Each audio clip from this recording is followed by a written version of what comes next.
Hello aspirants, welcome to GLED SSC Tamil. நான் தான் Gokul. Pipe A usually fills a tank in 6 hours. Okay. Pipe A usually fills a tank in 6 hours. ஏதோ ஒரு லீக்குனால அது என்ன ஆயிடுச்சு 2 மணி நேரம் வந்து எக்ஸ்ட்ரா எடுத்துக்குது அப்படின்னு சொல்கிறாங்க. அந்த லீக்கே வந்து மொத்தமாக இப்போ ஃபுல் டேங்கை வந்து லீக் பண்ணுச்சுன்னா எவ்வளோ நேரத்தில் லீக் ஆகும் அப்படின்றதான் கேட்குறாங்க. ஓகேவா? இப்போ ஏன்றது 6 ஹவர்ஸு, ஏ ப்ளஸ் லீக்கு 2 மணி நேரம் எக்ஸ்ட்ரா அப்படின்னா 8 மணி நேரம் அப்படின்றது ஆகப்போகுது. இப்போ டோட்டல் ஒர்க்குன்றது எவ்வளோ வரப்போகுது? 24ன்னு வரப்போகுது. எஃபிஷியன்சின்றது இங்கே ஒரு 4 பார்ட் ஆகும், இங்கே ஒரு 3 பார்ட் ஆகுது. ஏவோட எஃபிஷியன்சி இங்கே ஏன் குறைஞ்சதுன்னா அந்த லீக்னால குறைஞ்சது. அப்போ அந்த லீக்கோட எஃபிஷியன்சி என்னவா இருக்கலாம்?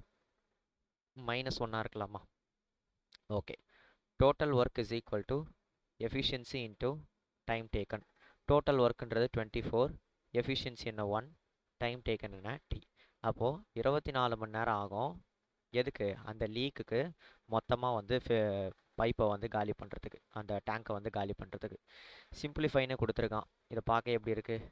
ஏ cube minus B cube divided by A square plus B square plus ஏபின்னு இருக்கா? ஸோ ஏவோட வேல்யூ என்ன? ஏ, பி ரெண்டுத்தையும் மைனஸ் பண்ணோம் அப்படின்னா நமக்கு கிடைக்கக்கூடியது என்னது? 3 தான் கிடைக்கும். Answer 3. Triangle ABC, triangle ABC 90 டிகிரின்னு சொல்லிட்டாங்க. 90 டிகிரி அப்படின்றப்போ இது 90 டிகிரியாக இருக்கும். A, B, C. சைன் ஏவோட வேல்யூ எவ்வளோனா 1/2ன்னு சொல்கிறாங்க. சைன் ஏனா என்னது? Opposite by hypotenuse. அப்படின்னா இங்கே என்ன வரப்போகுது? √3ன்னு வரப்போகுது. கரெக்டாக? காசியோட வேல்யூ தான் கேட்குறாங்க. காசினா என்ன பண்ணலாம்? இதுதான் சி, அட்ஜசன்ட் பை ஹைப்போட்டன்ஸ், அதுவும் வந்து 1/2 தான் வரும். Answer 1/2. In which subject did he score the highest marks அப்படின்னு கேட்குறாங்க. ஹையஸ்ட் ஸ்கோர் பர்சன்டேஜ் வந்து கேட்குறாங்க. இங்கே வந்து 1, 2, 3, 4, 5 சப்ஜெக்ட் இருக்குது. ஆனால் நம்ம 5 சப்ஜெக்டையும் கண்டுபிடிக்கணும்னு அவசியம் இல்லை. 4 சப்ஜெக்ட் கண்டுபிடிச்சா போதும். எந்தெந்த சப்ஜெக்ட் கண்டுபிடிக்கணும்? ஐடியா, இல்லை மேக்ஸா, ஹிந்தியா, இங்கிலீஷான்னு கண்டுபிடிக்கணும். ஸோ சயின்ஸ் நம்ம கண்டுபிடிக்கணுன்ட்டு அவசியமே இல்லை. ரிமைனிங் இருக்கிறத கண்டுபிடிப்போம். இது எவ்வளோ?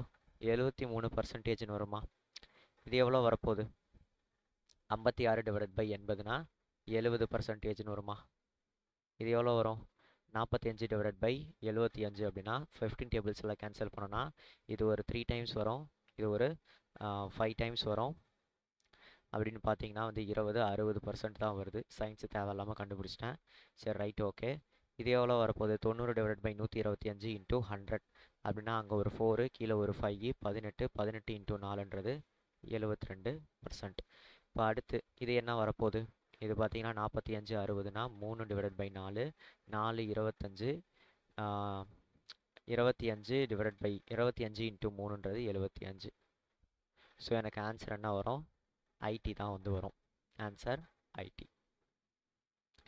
போலீஸ் திருடன் வந்து நம்ம ஆல்ரெடி ஒரு வீடியோ போட்டிருக்கோம். அது பார்த்தீங்கன்னா மேக்ஸ் இம்பார்ட்டன்ட் கான்செப்டில் வந்து இருக்குது.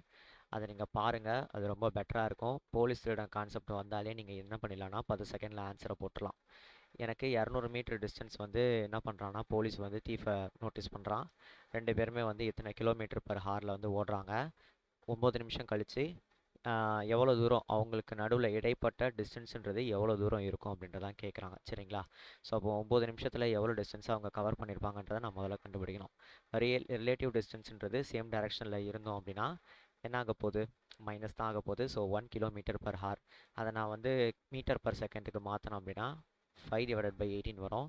ஸ்பீட் இன்ட்டு டைம் தான் என்னது? எனக்கு டிஸ்டன்ஸ். ஸோ இவ்வளோ தூரம் அவங்க என்ன பண்ணியிருப்பாங்கன்னா ஓடிருப்பாங்க. கரெக்டாக? ரைட்டு. இப்போ கேன்சல் பண்ணோம் அப்படின்னா நமக்கு வரக்கூடியது 180.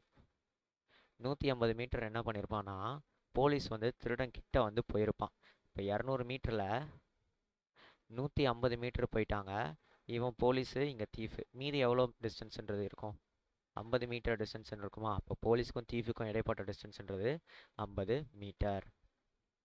How many years will it take for 8,400 to amount to 11,928 at a simple interest rate of 7% அப்படின்னு கேட்குறாங்க. சரிங்களா? இப்போது வந்து நம்ம அமௌண்ட்டுன்னு கொடுத்துருக்காங்க. அமௌண்ட்டுன்னு கொடுத்துறதுனால நம்ம என்ன பண்ணிக்கலாம்னா அப்படியே மைனஸ் பண்ணி எடுத்துப்போம். மைனஸ் பண்ணோன்னா 528ன்னு வரும். இது ஒரு 3ன்னு வரும். ஈக்குவல் டு பிரின்சிபல் எவ்வளோ 8400 இன்ட்டு டைம் இன்ட்டு ரேட் வந்து 7% per annum. ரைட்டா? 2 ஜீரோக்கு 2 ஜீரோ கேன்சல் பண்ணிடலாம். அடுத்து 7 டேபிள்ஸில் கேன்சல் பண்ணோன்னா எனக்கு கிடைக்கக்கூடியது என்னது 504ன்றது. 84 இன்ட்டு 6னா எவ்வளோ வரப்போகுது அப்ராக்சிமேட்டாக 504 தான் வரும். So R is equal to T. Find the area of a square, one of whose diagonal is 4.8 meter long, 11.52 meter square. சரி, அது ஆன்சரே சொல்லிட்டேன். 11.52 மீட்டர் ஸ்கொயர்னு இருக்குது. ரைட்டு. இப்போ என்னென்னா கேள்வி என்னென்னா 4.8 மீட்டர் லாங்னு சொல்லியிருக்காங்க. இப்போது எனக்கு ஒரு ஸ்பியர் இருக்குது. ஸ்பியர்ன்ற என்ன ஸ்கொயர் இருக்குது. ஸ்கொயரில் ஏன்றது தான் 4 சைடு. டயங்கல் என்னவாக இருக்க போகுது √2a இருக்குமா? இப்போது √2a வேல்யூ 4.8 இருந்தால் ஏவோட வேல்யூ என்னவாக இருக்கும் 4.8 √2ன்னு இருக்குமா? அப்போ ஏ ஸ்கொயரோட வேல்யூ என்னவாக இருக்கும் 48 into 48 into divide by 100 into 2ஆக இருக்கும். கேன்சல் பண்ணோன்னா 24 24 இன்ட்டு 2ன்றது 48. சாரி, 24 ஸ்கொயர் எவ்வளோ 576 576 இன்ட்டு 2ன்றது இன்ட்டு 2 12 15 11 11.52ன்றதான் நம்மளோட ஆன்சராக இருக்கும். இன் ட்ரையாங்கிள் பிக்யூஆர் எம்என்எஸ்ன்றது மிட் பாயிண்ட்னு சொல்லிட்டாங்க. ஓகே, இப்படியே வரைஞ்சிட வேண்டியதான். இப்போ எனக்கு என்னென்னா பிக்யூஆர் மிட் பாயிண்ட் கொடுத்துருக்காங்க. மிட் பாயிண்ட் என்ன அப்படின்னா எம்என்எஸ். இந்த மிட் பாயிண்ட் மூலயமாவே நான் என்ன பண்ணிக்கிறேன்னா ஒரு ட்ரையாங்கிளை வரைஞ்சிக்கிறேன். இப்போது இந்த பிக்யூஆர் ட்ரையாங்கிளோட ஏரியா எவ்வளோனா 46ன்னு சொல்லிட்டாங்க. இந்த ட்ரையாங்கிள் எத்தனை குட்டி குட்டி ட்ரையாங்கிளாக மாறுது 1 2 3 4. மொத்தம் 4 ட்ரையாங்கிள் குட்டி ட்ரையாங்கிள் தான் எவ்வளோ ஏரியானா 46 சென்டிமீட்டர் ஸ்கொயர். அவன் குவாட்ரிலேட்டரல் கேட்குறான் எம்என்கியூஆர்ன்ட்டு. எம்என்கியூஆர் ஆக்சுவலாக நான் மாற்றி போட்டேன்னு நினைக்கிறேன். எம்என்கியூஆர் அப்படின்னா வந்து இந்த குவாட்ரிலேட்டரில் வந்து கேட்குறாங்க. ரைட்டா? அப்போ 1 2 3 3 பார்ட் எவ்வளோ இதுதான் வந்து கேள்வி. So 46 divided by 4 into 3 cancel பண்ணோம் அப்படின்னா 23 23 டிவைடட் பை 2 டிவைடட் பை 2 அது எவ்வளோ இருக்க போகுது 69ன்னு இருக்க போகுது. 69 டிவைடட் பை 2ன்றது 37.5. சரி, 34.5. மிஸ்டேக் அதிகமாக வருது, அழிய மாட்டுது. 34.5. அடுத்து இந்த சம்ம என்ன பண்ணிக்கலாம்னா லாஸ்ட்டாக போடலாம். கொஞ்சம் வந்து இதில் வேலைப்பாடுகள் இருக்குது. Find the volume, find the value. சரி, ஸோ tan 60யோட வேல்யூ என்ன? tan 60யோட வேல்யூ √3 4 டிவைடட் பை வெறும் 3ன்னு வரும். ப்ளஸ் 3 இன்ட்டு cos 30 டிகிரியோட வேல்யூ என்ன? √3/2 3/4ன்னு வரும். -2 sec 30யோட வேல்யூ என்ன? sec 30யோட வேல்யூ 4, அதாவது 4/3ன்னு வரப்போகுது. -3 டிவைடட் பை 4. cot 60யோட வேல்யூ என்ன? 1 டிவைடட் பை 3. ஓகே, இப்போது இது ஒன்று. இன்னொன்று பார்த்தீங்கன்னா டிவைடட் பைன்னு கொடுத்து இங்கே என்ன கொடுத்துருக்கான் sin A cos B minus cos A sin Bன்னு கொடுத்துருக்கான். அப்போ எனக்கு என்ன வரும் sin A மைனஸ் பின்னு வருமா? sin A மைனஸ் பி எவ்வளோ வரப்போகுது sin 13 வரப்போகுது. sin 13 அது 1/2. இப்போ நம்ம நார்மலாக வந்து சால்வ் பண்ண வேண்டியது தான். சால்வ் பண்ணோன்னா நமக்கு கிடைக்கக்கூடியது 3க்கு 3 அடிச்சிடலாம். இப்போ 4 plus 9 divided by 4 minus 8 divided by 3 minus 1 divided by 4. அப்போ இது எனக்கு என்ன ஆகிடும் 8ன்னு மாறிடும். 8 டிவைடட் பை 4ன்றது 2. அப்போ இது 6 6 மைனஸ் 8 டிவைடட் பை 3. அப்போ இது 18 10 டிவைடட் பை 3ன்னு மாறிடும். சரியா? ஸோ இது ஒரு 10 டிவைடட் பை 3. இது மல்டிப்ளைலேருந்து மாற்றணும் அப்படின்னா ரெசிப்ரோக்கல் பண்ணோம்னா வெறும் 2ன்னு மாறிடும்.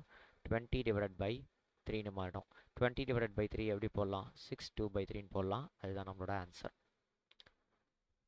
Okay, divisible by 2 and 5. 25னா கண்டிப்பாக வந்து லாஸ்ட் நம்பர் ஜீரோவாக தான் இருக்கணும். லாஸ்ட் நம்பர் எதுவுமே ஜீரோ இல்லை, இது மட்டும் தான் ஜீரோ. அடுத்து triangle ABC triangle RPQ are கான்க்ரூவன்ட்னு சொல்கிறாங்க. அப்போது ட்ரையாங்கிள் ஏபிசி அந்த சைடு எடுத்துக்கலாம். பிக்யூ வந்து எது கரஸ்பாண்டாக இருக்குன்னு கேட்குறாங்க. பிக்யூ இந்த பக்கம் இருக்குது, அதே மாதிரி பிசி இந்த பக்கம் இருக்குது. ஸோ பிக்யூக்கு கரஸ்பாண்டடாக எது இருக்குது அப்படின்னா பிசி தான் இருக்குது. நம்ம எப்படி போட தெரியுமா? AB by RP is equal to BC by PQ is equal to AC by RQ. So அந்த மாதிரி தான் வந்து இது இருக்கும். அடுத்து ஆக்சுவலாக வந்து இது இப்படி போடணுன்ட்டு கூட அவசியம் இல்லை. நீங்கள் நார்மலாக இது இப்படி சிமிலர் ட்ரையாங்கிளில் வந்துடும். நார்மலாக இப்படி ஒரு ட்ரையாங்கிள் எடுத்துக்கோங்க. ஏபிசி கான்க்ரூவன்ட்னு சொல்லிட்டாங்க, சரியா? P R P Q. பிக்யூக்கு எது கரஸ்பாண்டடாக இருக்குது? இந்த சைட்னா இந்த சைடில் என்ன இருக்குது? பிசி தான் இருக்குது. ஸோ பிசி தான் ஆன்சர். ரொம்ப போட்டு குழப்பிக்க வேண்டாம். ஓகே, மீன் ப்ரொப்போர்ஷன் டிவைட் பண்ணுறோம் கோஎஃபிஷியன்ட் என்னவா? எது ஈவன் ப்ரைம் நம்பர்னால் என்னது? 2 தான் ஈவன் ப்ரைம் நம்பர். இப்போ மீன் ப்ரொப்போர்ஷன் எடுக்கணும்னா ரூட் ஆஃப் இதை சால்வ் பண்ணோன்னா 36/5 இன்ட்டு 245 கேன்சல் பண்ணோன்னா 41 49 வெளியே எடுத்தோன்னா 6 × 7 6 × 7 2ஆல் டிவைட் பண்ணோம் அப்படின்னா 3ன்னு கிடைக்கும். 3 × 7ன்றது 21. 21 தான் என்னோட ஆன்சர். ஸ்வாஹா. ஏபி ஏபிசி ஏபி ஏசி வந்து ஈக்குவல்னு சொல்லிட்டாங்க. இது 80, இது எக்ஸு, இது எக்ஸு. கூட்டினா 180 வரும். அப்போ 2x + 80 இஸ் ஈக்குவல் டு 180. எப்பயுமே வந்து இந்த மாதிரி கொடுத்துட்டு எக்ஸ் கேட்டிருந்தானா இருக்கக்கூடிய வேல்யூவை 80ஆல் மல்டிப்ளை பண்ணி 2ஆல் டிவைட் பண்ணிடுங்க, அவ்வளோதான். இப்போது 180ஆல் மைனஸ் பண்ணி இதை 180ஆல் மைனஸ் பண்ணோன்னா 100ன்னு வரும். 100 பாதி ஆக்கணும்னா 50, அவ்வளோதான். போட்டு பேப்பர் பேனெல்லாம் யூஸ் பண்ண தேவையில்ல. What is the difference between the total number of sales of manufacturer M2 and total number of sales between M4? So M2 and M4 ரெண்டு பேருக்குமான டிஃப்ரென்ஸ் தான் கேட்குறாங்க. ஓகே, M2 வந்து சின்னதாக இருக்குது எல்லாத்துலேயுமே. M2ன்றது எல்லாத்துலேயுமே கம்பேரிட்டிவ்லி சொல்கிறேன், கம்பேர் பண்ணும்போது பெருசாக தான் இருக்குது. ஸோ ப்ளஸ் மைனஸ்ன்ற லாஜிக்ன்றதுனால நம்மளுக்கு பிடிக்க போகிறதில்ல. 40 கம்மியாக இருக்குது, 40 கம்மியாக இருக்குது, 40 கம்மியாக இருக்குது, 40 கம்மியாக இருக்குது, 40 கம்மியாக இருக்குது. ஸோ அப்போ எனக்கு எவ்வளோ வரும்? 160ன்னு வரும். 160 தான் என்னோட ஆன்சர். அதான் 16,000. அது 160ஓ 16,000ஓ. இந்த value of the expression 1.55 square 0.55 square 1.55 into 0.55. இதை பார்த்த உடனே நமக்கு ஏதோ கொஷின் தப்பாக இருக்குது அப்படின்ற மாதிரிலாம் தோணும். கொஷின்லாம் ஒன்றும் தப்பாக இல்லை. ஆக்சுவலாக வந்து 0.55 மைனஸ் 0.55 இதை நீங்கள் பண்ணிங்க அப்படின்னா உங்களுக்கு 1ன்றதான் கிடைக்கும். 1 பக்கத்தில் போட்டாலும் 1 தான், போடாட்டியும் 1 தான். அப்போ இது என்ன அர்த்தம்? 1.55 whole cube minus 0.55 whole cube. இதுதான் நம்மளோட ஆன்சர். சிமிலர் ட்ரையாங்கிள் கொடுத்துருக்கான், அதோட கரஸ்பாண்டிங் சைடு. ஏரியா கொடுத்துட்டான் அப்படின்னா சைடு கேட்குறான்னா ரூட் எடுத்தால் போதும். 5, 12. அடுத்து cosec 56 cos 34 minus 59 cos 31 cosec 31. So இப்படி கொடுத்துருக்கான். நமக்கு என்ன தெரியும்? sin A is equal to cos B when A plus B is equal to 90 degree. கரெக்டா? அதே தானே அப்போது cosec A is equal to sec B when A plus B is equal to 90 degree. கரெக்டா? அப்போ இதுக்கு பதிலாக நான் என்ன பண்ணிக்கலாம்? sec 34 டிகிரின்னு போட்டுக்கலாம். sec 34க்கும் cos 34க்கும் நம்ம என்ன பண்ண முடியும்? கேன்சல் பண்ணிட முடியும். கரெக்டா? அதே மாதிரி தான் இங்கேயும். இங்கே வந்து எனக்கு cosec 31 இருக்குது. இதை நான் என்ன பண்ணிக்கிறேன்? sec 59ன்னு போட்டுக்கலாம். ஸோ அப்போ இதுக்கும் இது கேன்சல் ஆகிடும். 1 minus 1 is equal to 0. இப்போ எனக்கு என்ன சொல்கிறான்னா R borrowed some money from R. சரி, S borrowed. ஓகே, ஆர் கிட்ட இருந்து என்ன பண்ணுறான்னா எஸ் வந்து கொஞ்சம் அமௌண்ட்டை வாங்குறான். சரியா? ஒரு அமௌண்ட்டை வாங்குறான். அவன் வந்து எவ்வளோ பே பண்ணோம்? ஆருக்குன்னா 8% பே பண்ணோம். தென் எஸ் இன்வெஸ்டட். அது எஸ் என்ன பண்ணுறான்னா ஒரு இடத்துல ஸ்கீமில் போட்டு இன்வெஸ்ட் பண்ணுறான். அவனுக்கு என்ன ஆகுதுன்னா ப்ராஃபிட் வந்து earn பண்ணுறான். ப்ராஃபிட் எவ்வளோ ஏர்ன் பண்ணுறான் அப்படின்னா, இவன் இன்ட்ரெஸ்ட்டை கொடுத்ததுக்கு அப்புறமும் கூட அவனுக்கு அதுலேருந்து எவ்வளோ இருக்குது, 5% லாபம்ன்றது அவனுக்கு கிடைக்குது. நீங்கள் சிம்பிளாக எடுத்துக்கோங்க. சரியா? இப்போ வந்து ஆஹ், இப்படியே வச்சுக்கோங்க. எஸ்ன்றவன் ஆருக்கு 80 ரூபா தரணும். அவன் ஒரு பிஸ்னஸ் பண்ணுறான். அவன் ஒரு பிஸ்னஸ் பண்ணி 80 ரூபா வந்து அடைச்சிட்றான். அடைச்சியும் அவன்கிட்ட எவ்வளோ இருக்குன்னா 50 ரூபா கையில் இருக்குது அப்படின்ற மாதிரி வச்சுக்கோங்க. ஸோ அவனுக்கு லாபம்ன்றது எவ்வளோ ஆயிருக்கு, 50 ரூபான்றது லாபம் வந்திருக்கு. இப்போது இதை டேரெக்டாக ஆறுன்றவன் அந்த ஸ்கீமில் விட்டுருந்தான், எந்த ஒரு இதுவுமே பண்ணாமல் அதே காசை வச்சு அப்படின்னா எவ்வளோ வந்து டேரெக்டாக வந்து கெயின் கிடச்சிருக்கும் அப்படின்ற மாதிரி தான் கேட்குறான். ஸோ இங்கே ஒரு 80 ரூபா கிடச்சிருக்கோம், இங்கே ஒரு 50 ரூபா கிடச்சிருக்கோம். 130 ரூபான்றது லாபம் டேரெக்டாக ஆறுக்கு கிடச்சிருக்கும். இஃப் இந்த அது பேர் என்ன, எந்த ஒரு நடுவில் இடைத்தரகர்கள்லாம் இல்லாமல் இருந்தால் 13% தான் நம்மளோட ஆன்சர். அப்புறம் வந்து சிபி எம்பி. ஓகே, ஸோ வந்து நம்ம பழைய ஃபார்முலா யூஸ் பண்ணுவோம். MP divided by CP is equal to, கொஞ்சம் வேகமாக போடுறேன் எனக்கே தெரியுது, என்ன பண்ணுறது, 100 plus profit divided by 100 minus discount. இதை நம்ம சால்வ் பண்ணோன்னா என்னன்னு தெரியும், 75 100. இது பார்த்திங்கன்னா வந்து ப்ராஃபிட் தான் நமக்கு தெரியாது. 100 plus P is equal to 100ல் 15 போயிடுச்சுன்னா 85. கேன்சல் பண்ணோன்னா 3 டிவைடட் பை 4. மல்டிப்ளை பண்ணோன்னா எனக்கு என்ன வரும், 15 1 25 டிவைடட் பை 4 பண்ணோன்னா 6 6 1 6 1லாம் கிடையாது, வேறு ஏதோ ஆகுது. Cost price is 75% of the mark price. So அப்படியே இதை உல்ட்டாவாக போட்டிருக்கேன். மார்க் ப்ரைஸ்ன்றது 100ன்னு இருந்ததுன்னா காஸ்ட் ப்ரைஸ்ன்றது 75ன்னு இருக்கும். 4 டிவைடட் பை 3. அப்போ நான் மல்டிப்ளை பண்ணால் எனக்கு என்ன ஆகும், 85 மல்டிப்ளை பண்ணால் 5 4 சார் 20 34ன்னு வரும். 3ஆல் டிவைட் பண்ணோன்னா 1 டைம்ஸ் 1 டைம்ஸ் 3 டைம்ஸ் அப்படியே புள்ளி புள்ளியாக போகும். 113 is equal to 100 plus profit. So profit is equal to 13%, 13.333 இருக்குது. ஓகே. 21st கொஸ்டினில் என்ன சொல்லியிருக்காங்க, if 0.4x okay which of the following correct அப்படின்னு கேட்குறாங்க. இதில் வந்து யூனிக்கா மெனி சொல்யூஷனா நோ சொல்யூஷனா, இதுதான் வந்து கேள்வி. இப்போ வந்து யூனிக் சொல்யூஷனா என்ன, மெனி சொல்யூஷனா என்ன, அதாவது நோ சொல்யூஷனா என்னன்றதை ஆல்ரெடி ஒரு வீடியோ போட்டிருக்கேன். நம்மளோட சேனலோட வீடியோவில் பார்த்தீங்கனாலே இந்த கொக்கிகுமாரோட அந்த ஃபோட்டோ போட்டு ஒரு வீடியோ போட்டிருக்கேன். சரிங்களா? அந்த வீடியோவை பாருங்கள், இது எல்லாமே வந்து பக்காவாக புரியும். ஸோ வந்து என்னது, 4 16 1.7, இது எவ்வளோ 3 1.12 3.4, இங்கே 1/2ன்னு வருது. இங்கே பார்த்தீங்கன்னா வந்து ஒரு 4/3ன்னு வருது, இங்கே 4/3ன்னு வருது. ஸோ அப்போ என்ன அர்த்தம், இது ரெண்டுமே ஈக்குவலாக இருக்குது, இது ரெண்டுமே ஈக்குவலாக இல்லை. அப்போ இது சிஸ்டம் ஹேஸ் நோ சொல்யூஷன். அடுத்து இது பார்த்தீங்கன்னா ஒரு பிளாஸ்டிக் பேட்டோட கதையா, right? Okay. Each company 1,00,000 bat தயாரிக்கிறாங்க. ஸோ இங்கே உடன் பேட் கொடுத்துருக்காங்க. பிளாஸ்டிக் பேட் வந்து பிராண்ட் பி எவ்வளோ தயாரிக்கிறது, இதுதான் வந்து கேள்வி. இப்போ நம்ம என்ன பண்ணிக்கலாம் அப்படின்னா, இந்த 1,00,000 இருக்குது, 1,00,000லாம் போட்டோன்னா வந்து டைம் ஆகும், ஒரு தடவையும் 0 போகிறதுக்கு சோம்பேறித்தனமாக இருக்குது. அதனால் நான் டேரெக்டாக என்ன பண்ணிக்கிறேன், உடன் பேட்னா 35 350ன்னு எடுத்துக்கிறேன். 350 7 டிவைடட் பை 10 எனக்கு எவ்வளோ வரும், 5 3 சார் 35 3 24. அடுத்து 300 டிவைடட் பை 8 டிவைடட் பை 15. அப்போ எவ்வளோ வரும், 20 160. அடுத்து 25 டிவைடட் பை 6 இன்ட்டு 40. அதாவது உடன் பேட்டுன்றது 60%னா மீதி வந்து 40% பிளாஸ்டிக் பேட்டாக தானே இருக்கும், அந்த கணக்கில் வந்து போடுறான்.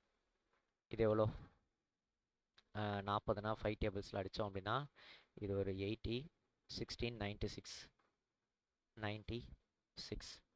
அடுத்து இது எவ்வளோ வரப்போகுது, 15 டிவைடட் பை 300 இன்ட்டு 8 கேன்சல் பண்ணோம் அப்படின்னா 20 160.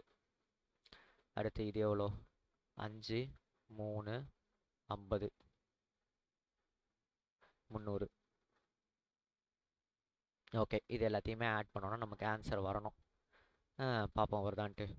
3 இது ஒரு 4 700 10 19 25 ஓகே 11 961 961 இதில் வருதுன்னு பாருங்கள். இதில் தான் வருது. The salary of a worker முதல்ல 25% இன்க்ரீஸ் ஆகுது, அப்புறம் 12% டிக்ரீஸ் ஆகுது. சேலரியோட இது என்னன்னு கேட்குறாங்க. 25 minus 12 minus 25 into 12 divided by 100. Cancel பண்ணால் 4, இதை கேன்சல் பண்ணால் 3. 15 25 மைனஸ் 15 10. 10% என்னென்னா இன்க்ரீஸ் ஆகுது. அடுத்து இங்கே என்ன கொடுத்துருக்கான், சிம்பிளிஃபைன்னு சொல்லிட்டானா. 10 40 40 minus 35 divided by 3 120. 120 minus 35 divided by 3. அப்போ எனக்கு எவ்வளோ வரும், 15 போயிடுச்சுன்னா 85ன்னு வரும். 85 டிவைடட் பை 3, இது வந்து 1020. டினாமினேட்டர் நியூமரேட்டர் கரெக்டா? ஓகே. ஸோ 85ன்றது 5 டேபிள்ஸில் போகும், அதாவது 13 டேபிள்ஸில் போகுமா? ஆமாம், 13 டேபிள்ஸில் போவோம். 6 7 8 டைம்ஸா? 13 இன்ட்டு 8ஆ? இல்லையே, 7 டைம்ஸ் 91. 8 டைம்ஸ் பார்த்தா 104. 17 டேபிள்ஸ்லலாம் போவோம். எஸ், 17 இன்ட்டு 6ஆ? Yes. So 60 into 3 divided by 5. Cancel பண்ணால் 12. 36 தான் ஆன்சர். அடுத்து find the average of prime numbers lying between 50 76ன்னு கேட்குறாங்க. இப்போது ஒரு ப்ரைம் நம்பராக எழுத வேண்டியதான். 53 54 55 56 57 58 59 60 61 62 63 64 65 66 67 68 69 70 71 72 73 74 75 76. ஓகே, 1 2 3 4 5 6 6 ப்ரைம் நம்பர் வருது. ஆவரேஜ் தான் கேட்குறாங்க. ஸோ சிம்பிளாக நான் என்ன பண்ணிக்கிறேன்னா 60ன்ட்டு என்னோடய அசிம்ட் ஆவரேஜாக எடுத்துக்கிறேன். -7 -1 +1 +7 +11 +13 டிவைடட் பை எத்தனை? 1 2 3 4 5 6 6. -7க்கு +7 கேன்சல், -1க்கு +1 கேன்சல். 24 டிவைடட் பை 6ன்றது 4. 64ன்றது தான் என்னோட ஆன்சர். ஓகே. ஸோ இப்போ நம்ம என்ன பண்ணிக்கலாம்னா ஒரு சைக்கோத்தனமான கேள்வியை நம்ம அப்ரோச் பண்ணுவோம். During October to November there was an even growth rate. Even growth rate இருக்குன்னு சொல்கிறாங்க. ஓகே. இப்போ வந்து நான் க்ரோத் ரேட்டை வந்து கண்டுபிடிக்கணும். அதுக்கு வந்து வடக்கன்ஸ்லாம் என்ன பண்ணியிருக்காங்க அப்படின்னு பார்த்தீங்கன்னா, டேரெக்டாக இங்கேருந்து இங்கே க்ரோத் ரேட் கண்டுபிடிச்சி 2ஆல் டிவைட் பண்ணியிருக்காங்க. ஆனால் அது ஃபேக்சுவலாக நான் மற்ற டேட்டா வச்சு ட்ரை பண்ணும்போது எனக்கு அந்தளவுக்கு சாட்டிஸ்ஃபைடாக வந்த ஆன்சர் வரலை. அதனால் நான் இந்த சம்மை வந்து நான் என்ன பண்ணிடுறேன்னா ஒத்துக்கிறேன். என்ன இந்த சம்முக்கிட்ட நான் சரண்டர் ஆயிடுறேன். என்னால் இதை போட முடியல. சரிங்களா? உங்களுக்கு யாராவது இந்த சம் வந்து ஈஸியாக போட்டிங்க அப்படின்னா கீழே டெலகிராம் லிங்க்கில் வந்து என்னோட எல்லாமே கொடுத்து வச்சுருக்கேன். அதை நீங்கள் அமுச்சு விடுங்க. நம்ம தனியாக ஒரு வீடியோ போட்டு இதை டிஸ்கஸ் பண்ணுவோம். ரைட்டா? ஓகேங்க. ஸோ அவ்வளோதான் வந்து வீடியோ. 24 கொஷின் வந்து எனக்கு தெரிஞ்சு உங்களுக்கு கொஞ்சம் ஈஸியான மெத்தடில் போட்டிருப்பேன் அப்படின்னு நினைக்கிறேன். செஷன் வந்து உங்களுக்கு பிடிச்சிருந்தது அப்படின்னா லைக் ஷேர் கமெண்ட் இதெல்லாம் பண்ணி விடுங்க. உங்கள் ஃப்ரெண்ட்ஸுக்கு யாராவது படிச்சுட்டு இருக்காங்க அப்படின்னா ஷேர் பண்ணுங்கள். முதல்ல பார்க்குறீங்க அப்படின்னா சப்ஸ்கிரைப் பண்ணிட்டு பாருங்கள். தொடர்ந்து வீடியோ பாருங்கள், நிறைய வந்து போகுது. அதே மாதிரி நம்மளோட ப்ரெடிக்ஷன் சீரீஸும் வரப்போகுது. ரைட்டா? டாட்டா.